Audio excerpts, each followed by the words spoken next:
Bismillahirrahmanirrahim. Assalamualaikum warahmatullahi wabarakatuh. Perkenalkan, nama saya Arif Ariansa bersama dengan teman-teman saya, Yunas Aprian, yang dimana kali ini kami akan mempresentasikan tugas dari mata kuliah nanomaterial, yang mana judul presentasi kami yaitu tinjauan penerapan nanopartikel dalam diagnosis dan pengobatan penyakit ginjal kronis. Yang dimana paper ini meneliti tentang suatu nanopartikel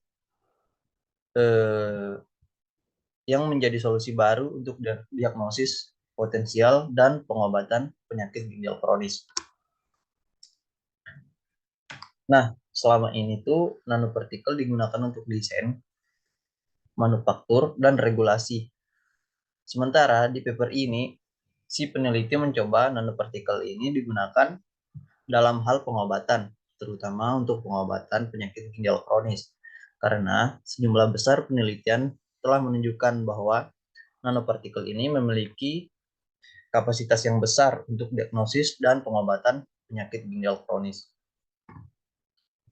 Nanopartikel ini dapat memberikan metode yang tepat dan akurat untuk mengukur morfologi dan fungsi ginjal dan menargetkan pengiriman obat dan asam nukleat ke jaringan tertentu yang meningkatkan penargetan ginjal, retensi, dan lokalisasi. Yang kedua adalah penerapan INP dalam pengobatan CKD.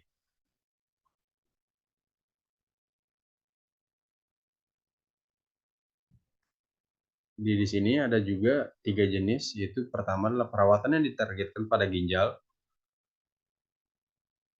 Di situ yang dimana mereka merupakan struktur unit fungsional ginjal terdiri dari glomerulus dan tubul sistem. Glomerulus ini terdiri dari seberkas kapiler darah dan mengasium. Dan yang kedua adalah NP yang digunakan untuk mengantarkan obat-obatan. NP memiliki properti pengantaran obat selektif efisien yang aman. Itulah sebabnya mereka yang telah diselidiki secara luas untuk pengiriman berbagai jenis obat. Dan yang ketiga adalah NP menghasilkan asam nukleat. Selain mengantarkan obat, NP juga dapat diterapkan untuk mengantarkan asam nukleat ke target secara spesifik, seperti siRNA, mRNA, dan DNA.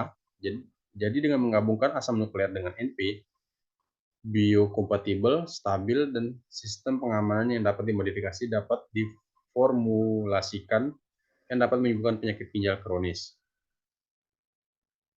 Dan penerapan yang ketiga adalah penerapan NP dalam pengelolaan ESRD. Di sini dibagi menjadi 2 jenis, yaitu dialis.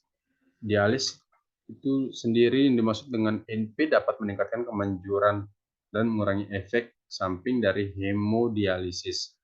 Hemodialisis yang dibantu secara magnetis diperkenalkan pada menghilangkan racun target. Ini NP didasarkan pada konjugat terbuat dari NP. Dan yang transplantasi adalah hanya sebagian kecil pasien dapat menerima transplantasi ginjal karena kelangkaan organ donor yang tersedia.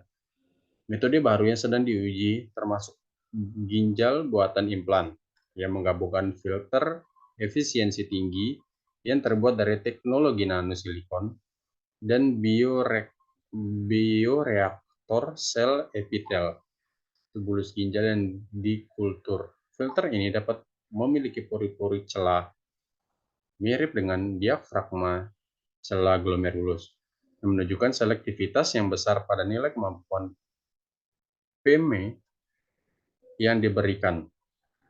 Gel buatan implan ini mensimulasikan susunan glomerulus tubulus ginjal yang ditambahkan ke sistem vaskular yang memanfaatkan tekanan darah pasien untuk dipompa ke darah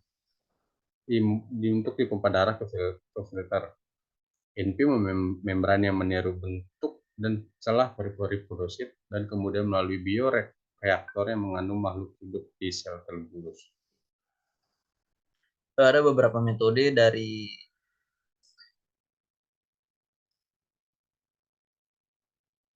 penelitian ini, yaitu albuminuria, ada filtrasi glomerulus, ada biopsi ginjal, dan terakhir terapi.